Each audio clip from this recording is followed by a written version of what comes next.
வணக்கம். லைவ் சென்னை.com வீவர்ஸ். இனிமேல் சென்னையிலிருந்து மதுரைக்கு 4 மணி நேரத்தில் செல்ல முடியும்.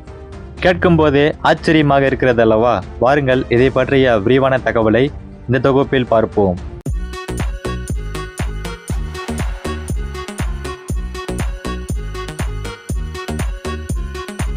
சென்னை மற்றும் மதுரை நகரங்களுக்கு இடையிலான புதிய விரைவு சாலை திட்டம் விரைவில் தொடங்க உள்ளது. இந்த மாதம் இறுதிக்குள் இந்த திட்டப்பணிகள் ஆரம்பமாகும் என அறிவிப்பு வெளியாகியுள்ளது.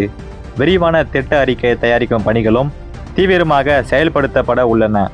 பெரிய மாநிலங்களில் தமிழ்நாட்டில்தான் விரைவு சாலைகள் மிக குறைந்த அளவில் உள்ளன. அந்த குறையை போக்கும் வகையில் இந்த புதிய விரைவு சாலை அமைய உள்ளது. தேசிய நெடுஞ்சாலை ஆணையம் NHAI இந்த திட்டத்தை ரூபாய் 26,500 கோடி மதிப்பீட்டில் அமைக்கிறது. இந்த கிரீன்ஃபீல்ட் விரைவு சாலை சென்னை, திருச்சி, மதுரை ஆகியவற்றை இணைக்கும். தற்போதைய தேசிய நெடுஞ்சாலைகளில் உள்ள போக்குவரத்து நெரிசல் இந்த புதிய விரைவு சாலை வந்தால் கணிசமாக குறையும் என எதிர்பார்க்கப்படுகிறது. இந்த விரைவு சாலை மதுரை மாநகரிலிருந்து புறப்பட்டு திருச்சி வழியாக சென்னை வரை செல்கிறது. திருச்சி உள்பட 5 முதல் 6 நகரங்களில் மட்டுமே வெளியேறும் வழிகள் இருக்கும். சென்னைக்கும் மதுரைக்கும் இடையிலான பயண நேரம் 6 மணி நேரம் 4 மணி நேரமாக குறையும். சென்னை முதல் திருச்சி வரையிலான பயண நேரம் தற்போது 5 அல்லது 6 மணி நேரத்திலிருந்து 2.5 மணி நேரம் அல்லது 3 மணி நேரமாக குறையும். அதிகபட்சமாக 4 மணி நேரத்திற்குள் பயணிக்க முடியும். சுமார் 470 கிலோமீட்டர் தூரம் உள்ள இச்சாலை தாம்பரம் அல்லது சிங்கப்பெருமாள் கோவிலில் தொடங்கி மதுரை வரை நீளும்.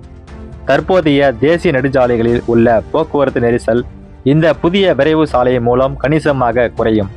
இந்த சாலைக்கான ஆய்வு பணிகள் இந்த மாதமே தொடங்க உள்ளன. அடுத்த மாதம் இறுதிக்குள் இதன் விரிவான திட்ட அறிக்கை உருவாகும் என எதிர்பார்க்கப்படுகிறது. சென்னை திருச்சிக்கு இடையிலான 6 வழி சாலை பணிகள் இன்னும் ஆரம்பிக்கப்படவில்லை. அதற்கான விரிவான திட்ட அறிக்கை தயாரிக்கும் ஒப்பந்த புள்ளி விரைவில் வெளியிடப்படும். இந்த சாலை மதுரை வரை நீட்டிக்கப்பட உள்ளது. விரிவான திட்ட அறிக்கை தயாரிக்கும் பணிகள் ஏற்கனவே துவங்கிவிட்டதை அதிகாரிகள் உறுதிப்படுத்தினார்கள். இந்தியாவில் விரைவு சாலை கட்டுமானத்தில் தமிழ்நாடு பின்தங்கியுள்ளது என்கிற கருத்து தற்போது பரவலாகியுள்ளது. வட மாநிலங்கள் இத்துறையில் வேகமாக வளர்ந்து வருகின்றன. இந்த நிலையை சரி செய்யும் நோக்கில் மதுரை சென்னை விரைவு சாலை திட்டம் தொடங்கப்பட்டுள்ளது குறிப்பிடத்தக்கது. ஜூலை 2024 நிலவரப்படி இந்தியாவில் 5173 கிலோமீட்டர் நீளமுள்ள 48 விரைவு சாலைகள் பயன்பாட்டில் உள்ளன.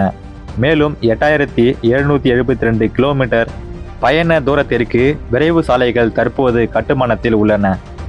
2014ஆம் ஆண்டில் வெறும் 1021 கிலோமீட்டர் தூரத்திற்கான விரைவு சாலைகளே இருந்தன. பெரிய மாநிலங்களில் தமிழ்நாட்டில்தான் விரைவு சாலைகள் மிக குறைந்த அளவில் உள்ளன. ஜூலை 2024 நிலவரப்படி சென்னை முதல் குமரி வழித்தடத்தில் 94.8 கிலோமீட்டர் தூரத்திற்கு 6 வழி சாலைகள் உள்ளன. மற்ற விரைவு சாலை கட்டுமானங்கள் இன்னும் பெரிய அளவில் தொடங்கப்படவில்லை. இந்த புதிய விரைவு சாலை திட்டம் தமிழ்நாட்டில் உள்கட்டமைப்பு மேம்பாட்டில் முக்கிய பங்கு வகிக்கும். இது போக்குவரத்து வசதிகள் மேம்படுத்தி தொழில் வளர்ச்சியை ஊக்குவிக்கும். மாநிலத்தின் பொருளாதார வளர்ச்சிக்கு இந்த திட்டம் பெரிதும் உதவிகரமாக இருக்கும்.